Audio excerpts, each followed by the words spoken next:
आजकल आपने देखा होगा एक रोग सबसे ज्यादा बढ़ रहा है, मनोरोग, मानसिक रोग, डिप्रेशन, एंजाइटी, स्ट्रेस।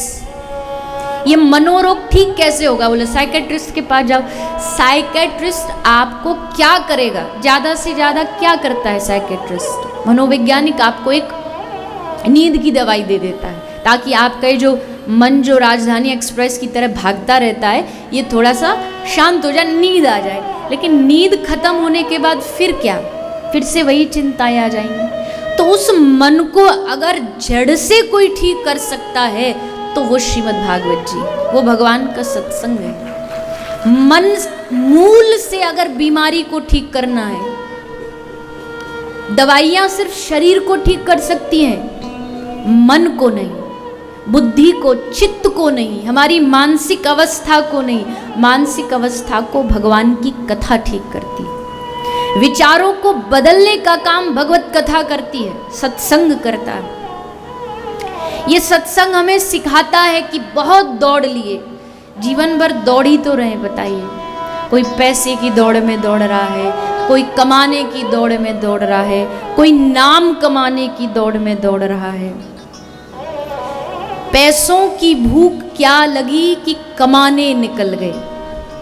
किसी शायर ने कहा है, पैसों की भूख क्या लगी कमाने निकल गए, और जब तक पैसे कमाए तब तक हमारे जमाने निकल गए। जब तक धन इकट्ठा हुआ ना तब तक समय निकल गए।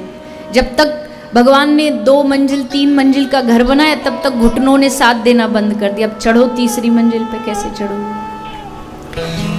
जब तक पैसे कमाए हमारे जमाने निकल गए।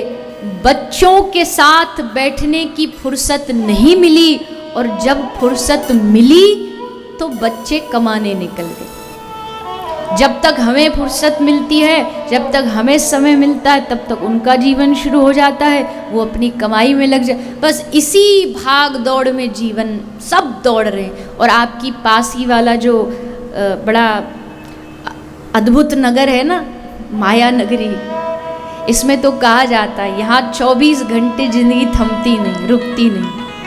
हर आदमी दौड़ रहा है, कोई कमाने के लिए, कोई भोजन रोटी कमाने के लिए दौड़ रहा है, कोई रोटी पचाने के लिए दौड़ रहा है। दौड़ सभी रहे। पहले कमाएंगे ताकि अच्छे से अच्छा 5 स्टार में खा सके, और फिर खा खा के जब शरीर बढ़ता है फिर उसको पचाने के लिए फिर डॉक्टर कहता है भागो।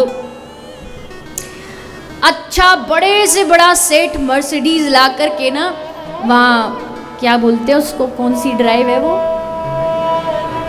वहीं वॉकिंग होती है ना सुबह सुबह, हाँ तो वहीं जाकर, मरीन ड्राइव, तो वहाँ जाकर के मर्सिडीज लगाएगा कोने में और फिर भागेगा पैदल पैदल।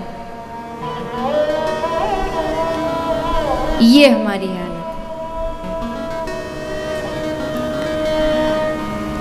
मैं देखिए, मैं कितना भी कहूँ कि सब माया मोह से दूर हो जाइए, तो ये बात शायद सबको नहीं जचेगी। अजी हमारा तो घर है, परिवार है, ठीक है, तो मना किसने किया है? मुझे एक जगह ग्रंथ में या किसी महापुरुष के मुख से बता दो जो ये कह रहा हो कि कर्म नहीं करना चाहिए। करिए कर्म। गृहस्थ धर्म है तो गृहस्थ धर्म को चलाने के लिए धनोपार्जन भी करना पड़ता है, धंधा भी करना पड़ता है, तो करिए, कौन मना कर रहा है। लेकिन केवल उसी में लग जाना, आए थे हरि भजन को और ओटन लगे कपास, आए थे उद्देश्य कुछ और लेके उद्देश्य कुछ और बन गया। ये एक आपका हमारा जीवन का एक साइड का काम है, मुख्य नहीं है। हमने इसको मुख्य, धर्म को दिखावे की वस्तु बना दिया, और जो भक्ति है भक्ति उसे दिखावे की वस्तु, और जो माया उसको अपने अंदर एकदम घोट के पी गए, उल्टा कर लिया। लेकिन होना उल्टा चाहिए। कमाई जरूरी है, संबंध निभाने जरूरी है, तो बाहर से निभाते रहिए। भगवान श्री कृष्ण गोपी को कहते, गोपी तू अपना तन और धन संसार को दे दे। तन से संसार की सेवा कर, धन संसार को जो जरूरत है दे दे, लेकिन जब मन देने की बारी आए तो मन उसी को देना चाहिए जो मन को संभाल के रख सके, और मन को संभालने वाला केवल और केवल मनमोहन है, जिसका नाम ही मनमोहन है।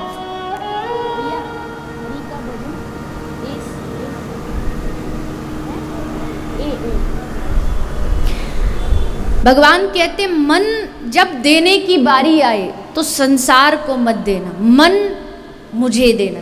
संसार को दोगे तो संसार वाले जैसे केला खा के छिलका फेंक देते हैं ना, वैसे हमारा उपयोग करके हमें स्वार्थवश फेंक दिया जाए। मन हमेशा भगवान को दीजिए। इसीलिए भले कोई कर्म करिए, भले नौकरी कर रहे नौकरी करिए, धंधा कर रहे धंधा करिए, पैसा कमा रहे पैसा भी आवश्यक है। मैं कैसे कह दूं कि पैसा जरूरी नहीं, अगर ये माइक में बोल रही हूँ तो ये भी पैसों से ही आया है, लेकिन कितना जरूरी है वो महत्वपूर्ण है, वो आवश्यक है। उसके आड़ में कहीं हम अपने जीवन का मूल उद्देश्य ना भूल जाएं। और मूल उद्देश्य क्या है?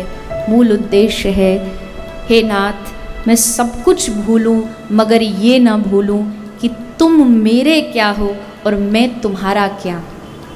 भगवान से रोज कहते रहिए। देखो स्कूल में भी पढ़ाया जाता है, एक ही पाठ को जब आप डेली बोलेंगे ना तो वो एकदम आपके दिमाग में बैठ जाएगा।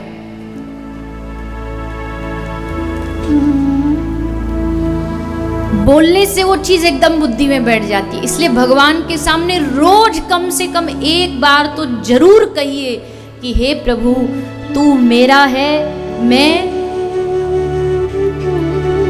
नहीं हूं उनके। अभी कोई पत्नी को पूछे ना ये पत्नी किसकी है तो फटाक से बोलोगे मेरी है। भगवान के लिए फिर क्यों कंजूसी?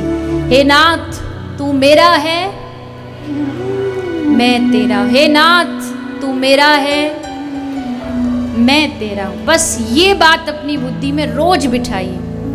इस बुद्धि पे जब बार बार एक ही चोट पड़ेगी कि मैं आपका हूं मैं आपका हूं, तो धीरे धीरे इस बुद्धि को भी समझ आ जाएगा कि भैया अब ये मानेगा नहीं, ये ठान चुका है कि मैं उसका हूं मैं उनका। और सचमुच यकीन मानिए जितना दुलार जितना प्रेम श्री ठाकुर जी हमसे करते ना दुनिया में कोई नहीं करता, कोई नहीं करता। हम कहते इस दुनिया में सबसे निस्वार्थ प्रेम जो होता है माँ का होता है, कहते हैं ना ये माफ करना, लेकिन उससे भी अधिक किसी कोई हमसे प्रेम करता है ना तो हमारे ठाकुर जी करते हैं। मेरी बात से कुछ लोग ना भी सहमत